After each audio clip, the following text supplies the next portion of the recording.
விவசாயத்துக்கும் போக முடியாம ரொம்ப கஷ்டப்பட்டாங்க. ஏன்னா அவங்களுக்கு அந்த கரெக்டான டெக்னாலஜி இருக்குல்ல, காசு இருக்குல்ல, ஒண்ணுமே இருக்குல்ல. அதனாலேயே நமக்கு அக்ரிகல்ச்சர் செக்டர் சரியா அடி வாங்கிச்சு. சரியா அடி வாங்கிச்சு. அடி வாங்கி ஃபுல்லா நம்மளோட அக்ரிகல்ச்சர் செக்டரும் இறங்கிச்சு கீழ. அதோட பீக்ல இருந்து கீழ இறங்கி வந்துருச்சு. ஓகே. இப்போ இண்டஸ்ட்ரியல் செக்டருக்குள்ள போலாம். Okay. As in the case of agriculture, so also in manufacturing, India could not develop a sound industrial base under the colonial rule. அதாவது இப்போ மற்ற கண்ட்ரி எல்லாம் பார்த்தோம்னு வச்சுக்கோங்க, அவங்க வந்து இந்த இண்டஸ்ட்ரியல்ஸ் எல்லாம் கொண்டு வரும்போது, மேனுஃபேக்சரிங் இண்டஸ்ட்ரி அந்த மாதிரிலாம் இண்டஸ்ட்ரீஸ் கொண்டு வரும்போது அவங்களுக்கு வந்து ஈஸியா பண்ண முடிஞ்சிச்சு. நல்லா அவங்களுக்கு கரெக்டான இண்டஸ்ட்ரி எல்லாம் கிடைச்சிச்சு. ஆனா இந்த பிரிட்டன் காலத்துல நம்ம இந்தியா வந்து அந்த மாதிரி ட்ரை பண்ணும்போது அந்த மாதிரி எதுவுமே கிடைக்க முடியல, பண்ண முடியல. அவங்க விட மாட்டேன்ட்டாங்க. அந்த மாதிரி பண்ணிட்டு இருந்தாங்க. ஸோ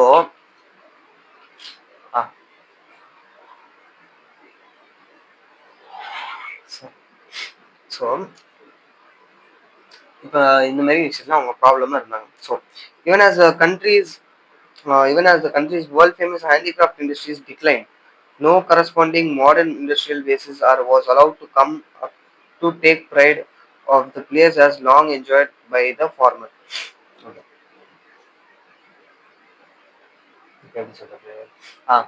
இப்போ வந்து நம்ம இந்தியா வந்து ஹேண்டிகிராஃப்ட் இண்டஸ்ட்ரீஸ்ல தான் ரொம்ப பேர் போனதா இருந்துச்சு. ஹேண்டிகிராஃப்ட் இண்டஸ்ட்ரீஸ் வந்து டிக்ளைன் ஆயிடுச்சு. அதுக்கு காரணமும் பிரிட்டன் காரணம் தான். ஓகே. சரி, ஹேண்டிகிராஃப்ட் இண்டஸ்ட்ரீஸ் ஒரு நம்ம இப்போ மாடர்ன் இண்டஸ்ட்ரீஸ்க்கு வரும். மாடர்னா இப்போ உலகத்துல எல்லாம் பண்றாங்க, அதை எடுத்துட்டு வரலாம் ட்ரை பண்ணும்போது இதுக்கு முன்னாடி ஹேண்டிகிராஃப்ட்ஸ் இருந்தவங்க அதை பண்ண முடியல. இல்லை எங்களால் ஆகாதுன்னு சொல்லிட்டு போயிட்டாங்க. அதனால ஹேண்டிகிராஃப்ட் இண்டஸ்ட்ரீஸோட அந்த லெகசியை வந்து அவங்களால விடவும் இல்லை. அந்த லெகசியை இந்த மாடர்ன் இண்டஸ்ட்ரீஸ்னால தொடவும் இல்லை. அதனாலே ப்ராப்ளமா போயிட்டு இருந்துச்சு. ஓகே.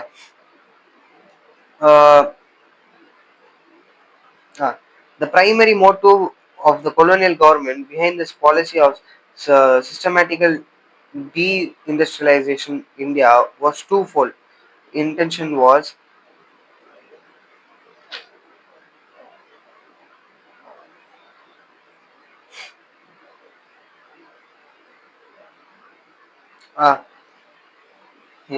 இப்போ நான் ஃபர்ஸ்டே சொன்னேன் தெரியுமா, இந்தியா வந்து இது ஏன் வந்து இப்போ ஒரு முக்கியமான இன்டென்ஷன், அதாவது ஏன் இந்த பிரிட்டன் இந்த மாதிரி பண்ணிச்சுன்னு சொல்லிட்டு மோட்டிவேல சொல்றாங்க. இதுக்கு முன்னாடி அந்த மோட்டிவ் நான் எக்ஸ்பிளைன் பண்றேன், திரும்பி எக்ஸ்பிளைன் பண்றேன்.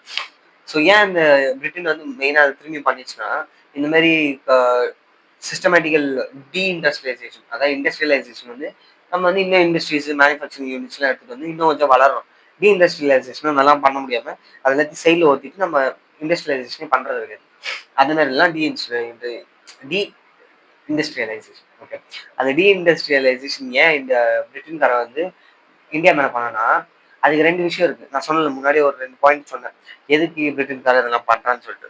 ஸோ அதுக்கு ரெண்டு என்ன முக்கியமான விஷயம் என்னன்னா, பிரிட்டனுக்கு வந்து இந்தியா வந்து ஒரு ரா சப்ளையரா இருக்கணும், ரா மெட்டீரியல் சப்ளையரா இருக்கணும்.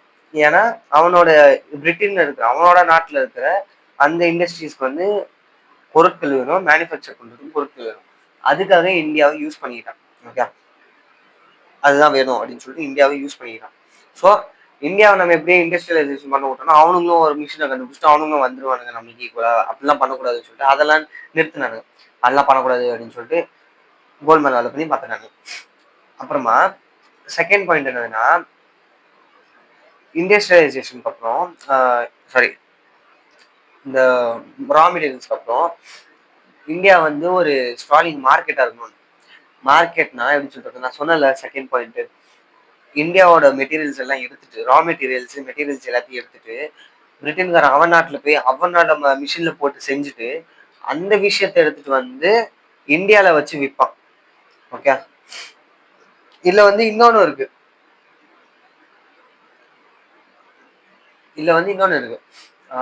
இந்தியாக்காரன் வந்து இந்த விஷயத்த விற்கும் போது பிரிட்டன்காரனுக்கு ஈஸியா போயிடும்.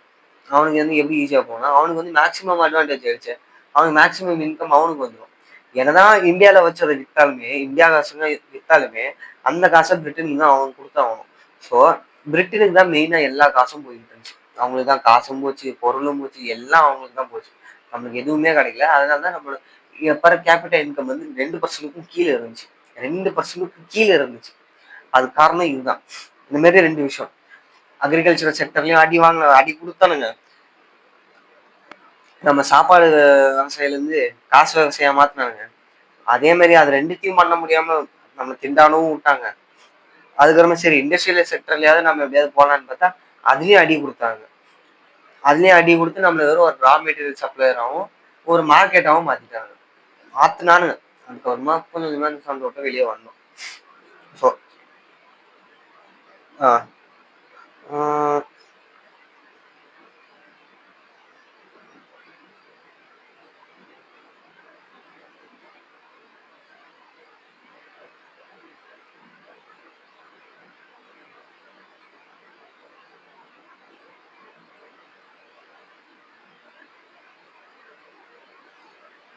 ஓகே.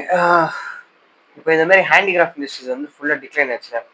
அதுல அந்த டிக்ளைன் ஆனதுனால நிறைய ரொம்ப அன்எம்ப்ளாய்மெண்ட் இருந்துச்சு. அதாவது வேலை இல்லாம வெட்டியா வேலையில பட்டதாரியே சுத்திட்டு இருந்தாங்க நிறைய பேர்.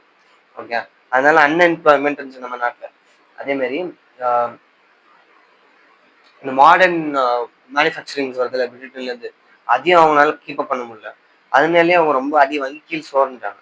During the second half of the 19th century, modern industry began to take root in India, but its progress remained very slow.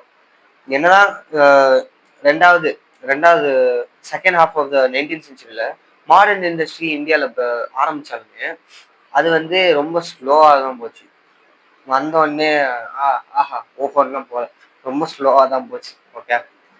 ஏன்னா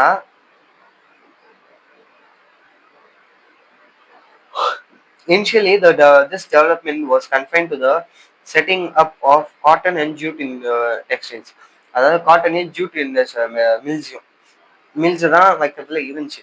The cotton textile mills, mainly dominated by Indians, were located in the western parts of the country, namely Maharashtra and Gujarat. அதாவது இந்த cotton textile mills வந்து இந்தியன்ஸால தான் dominate செய்யப்பட்டுச்சு, அதுவும் western பார்ட்ல. Okay. நான் western பார்ட்ஸ்ல, அதுவும் Maharashtra and Gujarat. While the jute mills dominated by the foreigners were mainly concentrated in Bengal. Jute செய்றவங்க வந்து ஃபாரின்காரங்க. அந்த ஃபாரின்காரங்க வந்து பெங்கால்ல மெயினாக கான்சென்ட்ரேட் பண்ணாங்க. Okay. Subsequently, the iron and steel industries began coming up in the beginning of the 20th century. The Tata Iron and Steel Company was incorporated in 1907. A few other industries in the fields of sugar, cement, paper, etc. came up after the Second World War. However, there was hardly any capital goods industry. Okay. இப்போ அதே சமயத்துல இந்த cotton ஜூட்லாம் விட்டுருங்க. அதே சமயத்துல iron and Steeles இந்த company உள்ள வர ஆரம்பிச்சிருச்சு. அது வந்து இந்த Tata iron and Steeles company discount வாங்க வாஸ் இன்கார்பரேட்டட். அதாவது ஆரம்பிச்சது வந்து 1907. ஓகே. 1907 ஆரம்பிச்சிச்சு. அதுமாதிரி இன்னும் நிறைய இண்டஸ்ட்ரீஸும் வர ஆரம்பிச்சிச்சு. பேர் சொல்லணும்னா சுகரு, சிமெண்ட், பேப்பர் அப்படின்னு சொல்லி வர ஆரம்பிச்சிச்சு. இதெல்லாம் வந்து செகண்ட் வேர்ல்டு வார்க்கு அப்புறம் ஸ்டார்ட் ஆச்சு. ஓகே. செகண்ட் வேர்ல்டு வார்க்கு அப்புறம் தான் இதெல்லாம் ஸ்டார்ட் ஆச்சு. அவர் மெயின்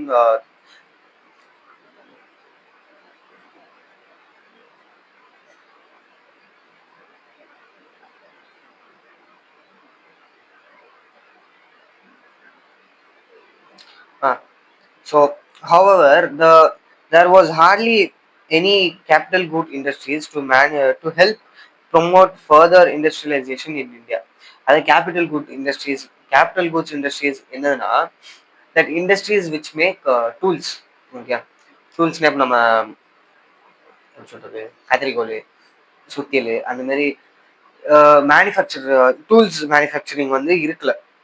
அந்த டூல்ஸ் எதுக்குன்னா அந்த டூல்ஸை வச்சு நம்ம ஆர்டிகல்ஸ் இருக்கு, அதாவது கரண்ட் கன்செப்ஷன்ஸ், அதாவது இப்போ சோப்பா இருக்கட்டும், சாப்பாடா இருக்கட்டும், சிப்ஸ் அந்த மாதிரி ஏதாவது பண்றோம்ல, அந்த மாதிரி விஷயத்துக்கு கரண்டா திரும்பி யூஸ் பண்றதுக்கான விஷயத்துக்கு செய்யறதுக்கு டூல்ஸ் நம்மகிட்ட கிடையாது. அந்த மாதிரி கேபிட்டல் குட் இண்டஸ்ட்ரீஸ் நம்மகிட்ட கிடையாது.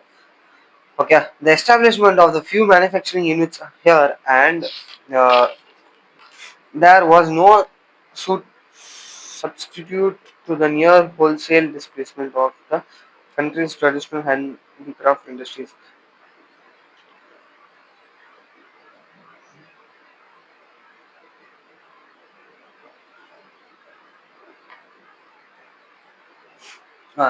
இப்போ எப்படி சொல்றது?